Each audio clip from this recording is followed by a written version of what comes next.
នៅក្នុងការិយាល័យថ្នាក់ដឹកនាំនៃស្ថាប័នតែមានបន្ទប់មួយមុននឹងចូលដល់បន្ទប់ផ្ទាល់របស់ថ្នាក់ដឹកនាំដែលជាទូទៅហៅថាលេខាធិការដ្ឋានបើនៅស្ថាប័នធំៗហៅថាការិយាល័យជំនួយការឡាក់លេខាធិការដ្ឋាននេះជាការិយាល័យរបស់ក្រុមជំនួយការរបស់ថ្នាក់ដឹកនាំជាទូទៅក្រុមលេខាធិការដ្ឋានតែមានប្រធាននិងក្រុមការងារស្ថាប័នខ្លះមានប្រធាននិងអនុប្រធានស្ថាប័នខ្លះមានតែប្រធានក្រុមការងារក្នុងលេខាធិការដ្ឋានមានតួនាទីជាអ្នកសម្របសម្រួលការងារប្រចាំថ្ងៃរបស់ថ្នាក់ដឹកនាំដែលក្នុងនោះមានការរៀបចំកាលវិភាគការងារផងដែរចំពោះរបៀបធ្វើតារាងកាលវិភាគរបស់ថ្នាក់ដឹកនាំលោកអ្នកអាចរកមើលនៅវីដេអូមុនៗរបស់នាងខ្ញុំបានលើកនេះនាងខ្ញុំគ្រាន់តែចង់បង្ហាញនិងបញ្ជាក់ថាតើតារាងកាលវិភាគប្រចាំសប្តាហ៍របស់ថ្នាក់ដឹកនាំគួរឲ្យនាយកដ្ឋានផ្សេងៗមកថតរូបដែរឬទេចំណុចនេះខ្ញុំសូមឆ្លើយតបតាមរយៈបទពិសោធន៍ការងាររបស់ខ្ញុំថាអាស្រ័យលើថ្នាក់ដឹកនាំនៃស្ថាប័ននោះប៉ុន្តែត្រូវមានរបៀបរបបនិងលំដាប់លំដោយមុននឹងឲ្យឬមិនឲ្យ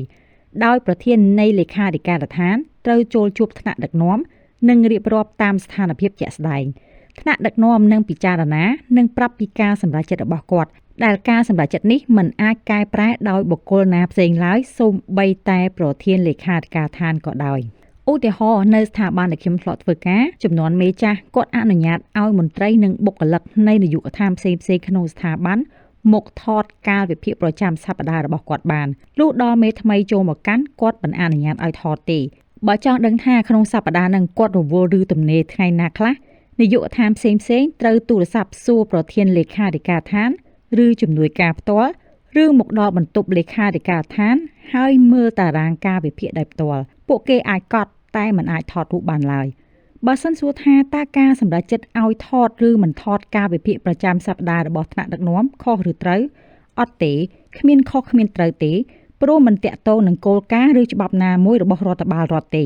វាជាសិទ្ធិបុគ្គលដូច្នេះទោះថ្នាក់ដឹកនាំមិនឲ្យថតឬមិនឲ្យដឹងកាលវិភាគរបស់គាត់ក៏មិនខុសដែរ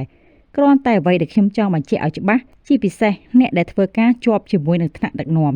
វាជារឿងសំខាន់និងចាំបាច់បំផុតដែលត្រូវជម្រាបថ្នាក់ដឹកនាំជាមុនសិនមុននឹងអនុវត្តការងារណាមួយហើយតោងប្រយ័ត្នតាក់ទងនឹងចំណុចមួយចំនួន